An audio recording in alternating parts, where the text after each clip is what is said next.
Baton Rouge is reeling from a weekend of unrest. Officers in riot gear arrested dozens of protesters demanding justice for Alton Sterling and Philando Castile and other black people killed by police. Major roads and interstates were shut down. At least one officer was injured. David Begnaud has more. Heavily armored riot police moved into this Baton Rouge neighborhood Sunday evening. Some people standing in protest were pushed back by an armored vehicle and arrested. You are the only ones armed in this crowd. Put the guns down. Officers got physical with people who stood in the middle of the street to demonstrate against the killing of 37-year-old Alton Sterling nearly 1 week ago. Sterling was pinned to the ground and shot during an encounter with two Baton Rouge police officers last Tuesday. For more than an hour, police ordered the protesters to leave. When they didn't, even those invited to stand on private property were led away in handcuffs. The confrontation came to Lisa Batiste's doorstep. Is it your belief that once they were in your yard, they were no longer subject to arrest? Yes. I was appalled. I was stunned. I just couldn't believe what they were doing. They actually swept the yard, came onto the porch, and I said, "This is my home. I don't want you here. Please get out of my home." And they were pushing. It was wrong. It was not their right to do so, and I'm not okay with that. But Lieutenant Johnny Dunham with the Baton Rouge Police Department says those protesters broke the law. So the crime was trying to get onto the interstate. The crime was blocking the roadways. You don't break the law and then try to retreat to a safe space. There's no safe space. David Begnaud is outside the Baton Rouge Police Department. David, how did this protest manage to spiral out of control? You have that woman in your piece who said she allowed them on her property. What happened? Well, so we were there. We watched it. The riot police move in. You know, the call came they were trying to get on the interstate, so they responded with a really intense show of force. And at one point, they got out gas masks. And as the gas masks came out, it inflamed the outrage of the crowd. They started running, they started cursing, and some people were throwing things at the riot police. They, for an hour, told protesters to get off the street. They told them politely, they told them nicely, then they finally said after about an hour, "You must leave or we will arrest you."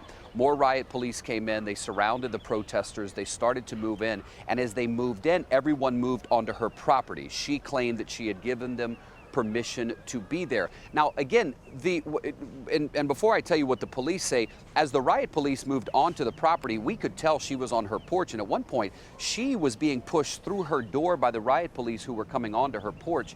It was incredibly intense, and the Baton Rouge police say, "Hey, look, we had every right to go onto her private property because these were people who had tried to access the interstate. That's a violation of the law, and these were people who had hurled bottles at our officers, and that's a violation of the law." The bottom line is not all of those people tried to access the interstate, and not all of them were throwing bottles. We were there and we saw it in its entirety. So the legal question here will become, did the police have the absolute authority to move in on that private property as they did? They maintained they did, and the bottom line is they are the ones with the guns, they are the ones with the badges, and they are the ones who left with the final word yesterday. Yeah, the video looks pretty intense. What is the atmosphere like there today? Well, controversial, intense. The police say it's pretty clear. We had the right to do what we did. The protesters, you know, look, I sent out a tweet about what was happening after interviewing Miss Batiste, you know, where she says it was my private property. I was appalled by what they did. I think it has something like 15,000 retweets between retweets and likes on social media. It's gotten a lot of engagement. But Anne-Marie, temper that wow factor by understanding this. The Black Lives Matter movement is incredibly powerful on Twitter and social media. So you can't just take how many retweets it gets as to who's right in this situation. The bottom line is what happened last night at Baton Rouge is generating a lot of attention around the country, especially on social media. Here in the community, they're hoping that things start to die down today. Now that it's Monday, some protesters will go back to work. I want to point out, Anne-Marie, the crowd of protesters yesterday was very diverse. This was not just a protest in support of a black man by black people. There were a lot of white people who were there. There were a lot of young people who were there. And most of the people who were arrested yesterday were out-of-towners, but they were not all agitators. There was one woman, we're told she was a nurse from New York, who stood in the middle of the street yesterday and didn't move. She was arrested. She was peaceful. She was nonviolent. So not everyone is trying to cause trouble, but it's worth noting some people are.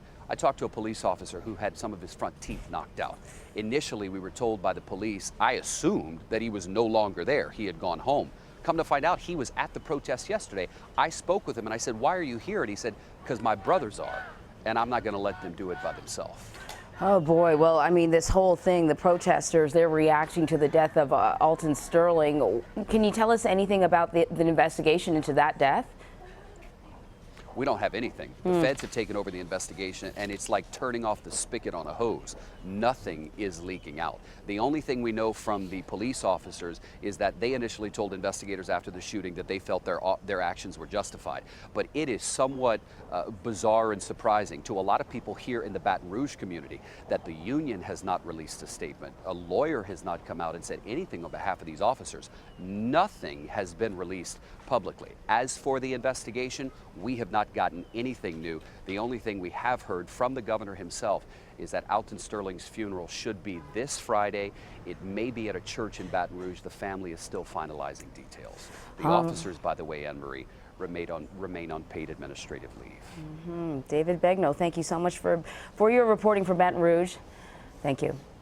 Well, the